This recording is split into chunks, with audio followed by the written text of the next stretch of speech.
ભાગવતમય શિવ કથા એટલે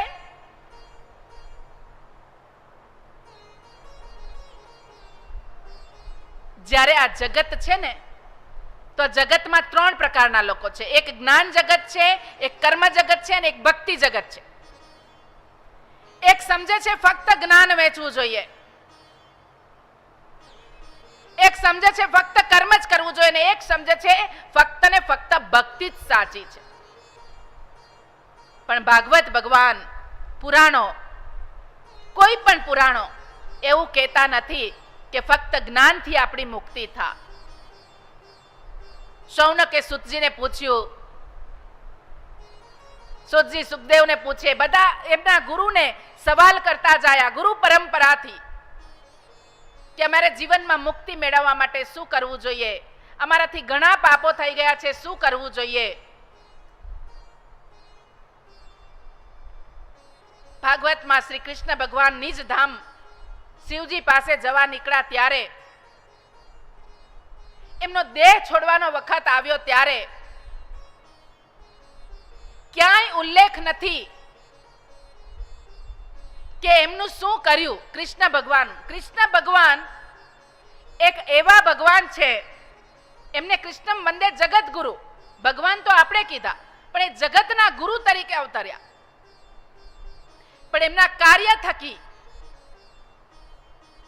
કારણ કે આપણી ભારતીય સંસ્કૃતિ જ એક એવી સંસ્કૃતિ છે કે જેમાં 2 સંભાવનાઓ છે.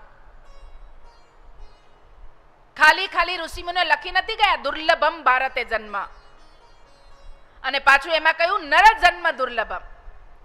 તો થોડું ક્ષણિક આપણે પોતાની જાત માટે વિચારીએ તો ખરા કે નર જન્મ દુર્લભમ આવું કીધું તો એવું તો આપણે શું આવીને ધાડ મારી કે આ નર જન્મ દુર્લભમ આવું કે છે, અને એમાંય વળી પાછું દુર્લભમ ભારતે જન્મ. અને ભારતમાં જન્મ લેવો એ તો ખૂબ દુર્લભ છે. આવું જ્યારે કહેતા હોય ત્યારે કહેવાનું મન થાય કે આપણી સંસ્કૃતિ છે માતૃદેવો ભવની, પણ એક બાજુ ભારત માતાનું શોષણ થઈ રહ્યું હોય, ધરતી માતા રક્ત શોષિત થઈ રહી હોય, નદી માતા શુષ્ક થઈ રહી હોય, ગૌ માતા કતલખાને જઈ રહી હોય, માતૃભાષાનું અપમાન થઈ રહ્યું હોય, અને આપણી જન્મદાત્રી માં ઘરમાં બેઠી બેઠી રોઈ રહી હોય, અને આપણે કહીએ મેરા ભારત મહાન, આપણે કહીએ રાષ્ટ્રદેવો ભવ, તો ક્યાંક ને ક્યાંક આપણી ક્ષતિ થાય છે, ભૂલ થાય છે કે આપણે કોણ, કસ્ત્વમ કોહમ कुतायातः कोमे जन्नी कोमे तातः, मैं कौन, मैं क्यों, मेरा जीवन क्यों है. हर एक का जीवन इस धरती पे एक विशेष कारणवश हुआ है. वो कारण हमें पता लग जाए तब हमारा जीवन धन्य होता है. तो भारतीय संस्कृतिમાં જ 2 સંભાવના છે કે માનવ જો ધારે તો એ જે ધારે કરી શકે છે. નર અપની કરनी કરે તો નર કા નારાયણ હો જાય. ભાગવત જે છે એ નર અને નારાયણનો સંવાદ છે, અને નર અને નારાયણની સમજ છે. અને શિવ જે છે શિવ પુરાણ એ જીવ અને શિવની ગાથા છે. વાત એકની એક જ છે, પણ એનું મૂળ સત્ય, વાર્તાઓ ભલે અલગ અલગ હોઈ શકે પણ એનું જે મૂળ સત્ય છે, એકમ સત વિપ્રા બહુધા વદંતી, સત્ય એક જ છે પણ એને બધાએ જુદી જુદી રીતે કહ્યું છે. તો ભગવાને ભગવદ્ ગીતામાં આશ્વાસન આપ્યું, યદા યદા હિ ધર્મસ્ય ગ્લાનિર્ભવતિ ભારત. પછીના શ્લોકમાં કહ્યું, પરિત્રાણાય સાધુ નામ વિનાશાય ચ દુષ્કૃતા ધર્મ સંસ્થાપનાથાય સંભવામી યુગે યુગે. કે જ્યારે જ્યારે અનીતિ આવશે, જ્યારે જ્યારે અન્યાય થશે, જ્યારે જ્યારે અસત્યનું ચલણ ખૂબ વધી જશે, જ્યારે ધરતીમાં ત્રાહિમામ પુકારવા લાગશે ત્યારે હું જન્મ લઈશ એવું આશ્વાસન ભગવાને ગીતામાં આપ્યું છે.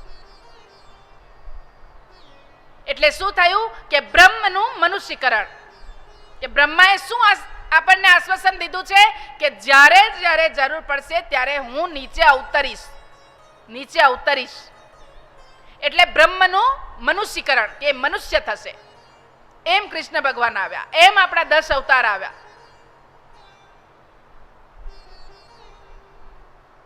અને બીજી એક સંભાવના છે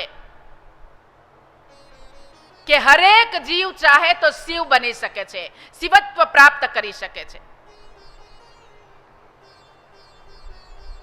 હરેક નર ચાહે તો એ નારાયણ બની શકે છે. મતલબ કે મનુષ્યનું બ્રહ્મીકરણ. બીજી સંભાવના શું છે? મનુષ્યનું બ્રહ્મીકરણ. અહમ બ્રહ્માસ્મિ, વેદોની ગર્જના છે કે પહેલા હું માણસ છું, પછીનું આપણું સ્ટેપ આવે. જેમ જેમ આપણને વિચારો આવા સંતો, ઋષિઓ, મહર્ષિ, દેવર્ષિ મળતા જાય, એમ એમ આપણે આપણી જાતને ઓળખતા જઈએ અને આપણી જાતને અપગ્રેડ કરતા રહીએ કે હું માણસ છું. પછી એમ લાગે કે હું સારો માણસ છું, પછી એમ લાગે કે હું દૈવી છું, પછી એમ લાગે કે હું દૈવ છું. અહમ બ્રહ્માસ્મિ, તત્વમસી, તું એ જ છે. તો આવી જે વેદોની ગર્જના છે, એ ગર્જના થકી આપણને એક બીજું આશ્વાસન છે કે આપણે અત્યાર સુધી કાંઈ પણ કર્યું હોય, પણ આપણે જો એવો સંકલ્પ કરીએ, ધારીએ, તો આપણે ઉપર સુધી પહોંચી શકીએ છીએ. પણ આ વાતો કહેશે કોણ?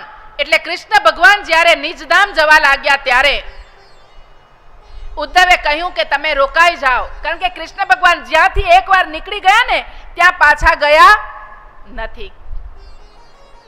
તમે આખું મહાભારત, આખું ભાગવત ક્યાંય પણ ખોડી લેજો, જ્યાં જ્યાં કૃષ્ણ ભગવાન જ્યાં જે કરવાનું હતું એ કર્યું, પછી ત્યાંથી જે પસાર થઈ ગયા, પછી એ ફરી પાછા ત્યાં ગયા નથી.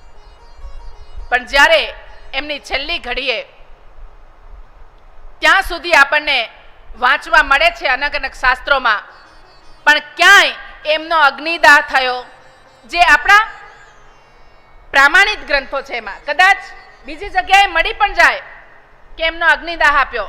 કારણ કે મારા તારા જેવા કોઈક થોડું જ્ઞાન આવી જાય, આપણને ડિસ્પોઝિબલ સિરીન બોલતા આવડી જાય, તો આપણે આપણી જાતને ડોક્ટર સમજીએ. તો એવી રીતે કદાચ કોઈ લખી નાખે, પણ કૃષ્ણ ભગવાન નો કોઈ અગ્નિદાહ થયો, એને કોઈ જલ સમાધિ આપી, એનું કોઈ આકાશ ગમન થયું, એવું ક્યાંય પુરાવો છે નહીં. ઉદ્ધવે જ્યારે એમને કહ્યું કે તમારા પછી કોણ, તમે રોકાઈ જાઓ, ત્યારે એમનું જ આખું ને આખું શરીર એક ગ્રંથમાં રૂપાંતરિત થઈ ગયું. એક જગ્યાએ ઉલ્લેખ છે કે એમનું આખું રૂપાંતરિત થઈ ગયું ગ્રંથમાં, અને કહ્યું છે કે મારા પછી આ જે ભાગવત છે એ ભાગવતને તું મારું વાગ્મય સ્વરૂપ માનજે અને એના આધારે તું ચાલજે. એટલે આ ભાગવતને આપણે ભગવાન કહીએ છીએ.